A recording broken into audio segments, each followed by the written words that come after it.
नमस्कार शेतकरी मित्रांनो. तर भारतीय हवामान विभाग आणि इतर हवामान तज्ज्ञांच्या अंदाजानुसार आज 13 जून 2025 रोजी महाराष्ट्रात मान्सून पुन्हा सक्रिय होण्याची शक्यता आहे. राज्यातील अनेक भागात हलक्या ते मध्यम स्वरूपाचा पाऊस पडण्याची अपेक्षा आहे. तर काही ठिकाणी वादळी वाऱ्यासह जोरदार पावसाच्या सरीही बरसण्याची शक्यता आहे. यामुळे शेतकरी, नागरिक आणि प्रशासनाला सतर्क राहण्याचे आवाहन करण्यात आले आहे.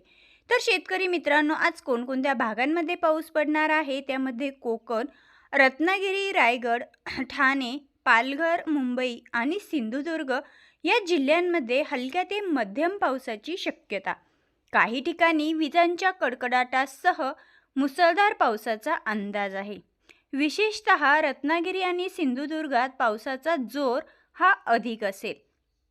पश्चिम महाराष्ट्रात पुणे, सातारा, सांगली आणि कोल्हापूर या जिल्ह्यांमध्ये मेघगर्जनेसह हलका ते मध्यम पाऊस पडण्याची शक्यता आहे. पुणे आणि सातारा येथे पावसाचा जोर काहीसा जास्त असण्याची अपेक्षा आहे. त्यानंतर मराठवाड्यामध्ये बीड, लातूर, नांदेड आणि धाराशिव या जिल्ह्यांमध्ये तुरळक ठिकाणी हलक्या ते मध्यम पावसाच्या सरी कोसळतील. काही भागात वादळी वारे आणि विजांच्या कडकडाटही अपेक्षित आहे. त्यानंतर विदर्भामध्ये नागपूर, अमरावती, वर्धा, यवतमाळ, गडचिरोली, अकोला आणि बुलढाणा या जिल्ह्यांमध्ये पावसाचा येलो अलर्ट जारी करण्यात आला. बंगालच्या उपसागरातील कमी दाबाच्या पट्ट्यामुळे विदर्भात मान्सून सक्रिय होण्याची शक्यता आहे, ज्यामुळे काही ठिकाणी जोरदार पाऊस पडेल. उत्तर महाराष्ट्रामध्ये नाशिक आणि जळगाव येथे तुरळक ठिकाणी हलका पाऊस पडण्याची शक्यता आहे.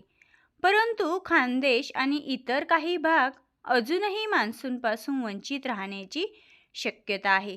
तर शेतकरी मित्रांनो, आता राज्यातील तापमानात काही ठिकाणी वाढ होण्याचीही शक्यता आहे.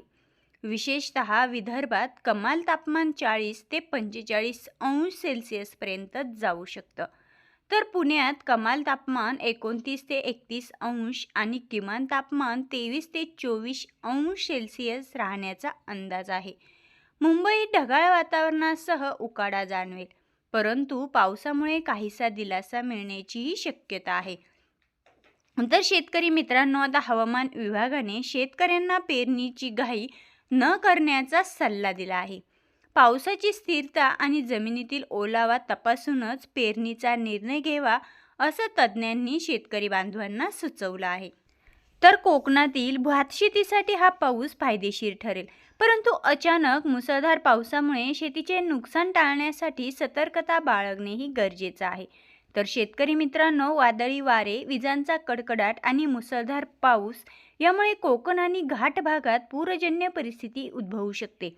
नागरिकांनी सुरक्षित ठिकाणी राहावे आणि अनावश्यक प्रवास टाळावा. तर NDRF आणि SDRF पथकांना आपत्कालीन परिस्थितीसाठी सतर्क राहण्याच्या सूचना देण्यात आल्या आहेत.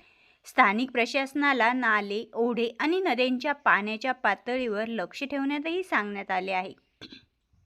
तर शेतकरी मित्रांनो, 13 जूनपासून म्हणजेच आजपासून मान्सूनचा जोर वाढण्याची शक्यता असून 13 जून ते 18 जून या कालावधीत कोकण, मध्य महाराष्ट्र, मराठवाडा आणि विदर्भात अनेक ठिकाणी मुसळधार पावसाचा इशारा देण्यात आला आहे. शेतकऱ्यांनी आणि नागरिकांनी हवामान विभागाच्या सूचनांचे पालन करावे, असे आवाहन देखील हवामान विभागाकडून शेतकरी बांधवांना, नागरिकांना आणि सर्वांनाच देण्यात आले आहे. तर शेतकरी मित्रांनो, एकंदरीत आजपासून मान्सून हा संपूर्ण महाराष्ट्र राज्यामध्ये सक्रिय होत असून सर्वांनी आपल्या गुराढोरांची सर्वांची काळजी घेणं गरजेचं आहे.